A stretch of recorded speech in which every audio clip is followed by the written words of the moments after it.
ഇപ്പൊ ഈ കേരളം സംസ്ഥാന സർക്കാരിന്റെ ക്ലെയിമുകൾ, ആ സംസ്ഥാന സർക്കാരിന്റെ ക്ലെയിമുകൾ പലതും വിശ്വാസ്യതാ പ്രശ്നം ഉണ്ടാകുന്നത് കൊണ്ടാണ് ഈ ഗുരുതരമായിട്ടുള്ള ആശങ്കകൾ ഞങ്ങൾക്ക് ഉന്നയിക്കേണ്ട ഒരു സാഹചര്യം ഉണ്ടാകുന്നത്.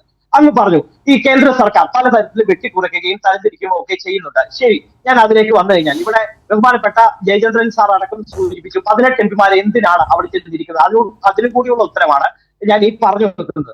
അതായത് കേരളത്തിന്റെ ഏറ്റവും വലിയ ആവശ്യം സമീപകാലത്ത് ഉണ്ടായത് മുണ്ടക്കൈ ചൂഴൽമല ദുരന്തമാണ്. ഇപ്പൊ കേരള നിയമസഭ അടക്കം പ്രതിപക്ഷവും ഭരണപക്ഷവും അടക്കം ഒറ്റക്കെട്ടായി പ്രമേയം അടക്കം അതുമായി ബന്ധപ്പെട്ട് പാസ്സാക്കിയിട്ടുണ്ട് ഫണ്ടുമായി ബന്ധപ്പെട്ട്.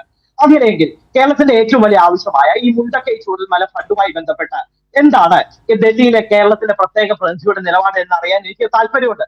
അത് എന്തുകൊണ്ടാണ് ആ താല്പര്യം എന്ന് കൊടുത്താൽ ഇവർക്ക് കൊടുത്തിട്ടുള്ള ശമ്പളവും ആനുകൂല്യവും എന്തിനാണ് കൊടുത്തത് എന്നുള്ള ചോദ്യം നിലനിൽക്കുന്നത് കൊണ്ടാണ് ശ്രീ ജയചന്ദ്രൻ സാർ. അത് AKG സെന്ററിൽ നിന്നല്ല അവർക്ക് ശമ്പളം കൊടുക്കുന്നത്. അവർക്ക് ശമ്പളം കൊടുക്കുന്നത് കേരള സംസ്ഥാനത്തിന്റെ പൊതു ഖജനാവിൽ നിന്നായതുകൊണ്ടാണ്. ഇങ്ങനെ സങ്കുചിതമാകാതെ ഇങ്ങനെ എന്തൊരു അപഹാസ്യമായ രാഷ്ട്രീയമാണ് താങ്കൾ മുമ്പോട്ട് വെക്കുന്നത്. ഈ മുണ്ടക്കൈ ചൂരൽമല ദുരന്ത ബാധിതരുടെ ദുഃഖം കാണാതെ ഈ പ്രധാനമന്ത്രി ഇവിടെ വന്ന് കുട്ടിയെ എടുത്ത് ഫോട്ടോഷൂട്ട് നടത്തി. നിങ്ങൾക്കൊരു വാക്കില്ല. നിങ്ങൾ പറയുന്നത് ഏതെങ്കിലും ഒരു ഉദ്യോഗസ്ഥനെ ഏൽപ്പിച്ചതാണ്, ഒരു പ്രതിനിധിയെ ഏൽപ്പിച്ച കാര്യമാണ്. ഇതെന്തൊരു ഗതികെട്ട രാഷ്ട്രീയത്തിലേക്കാണ് കോൺഗ്രസ് പോകുന്നത്?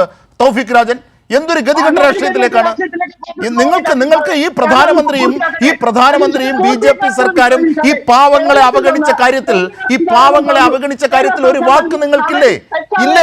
ഇല്ലേ തൗഫീഖ്?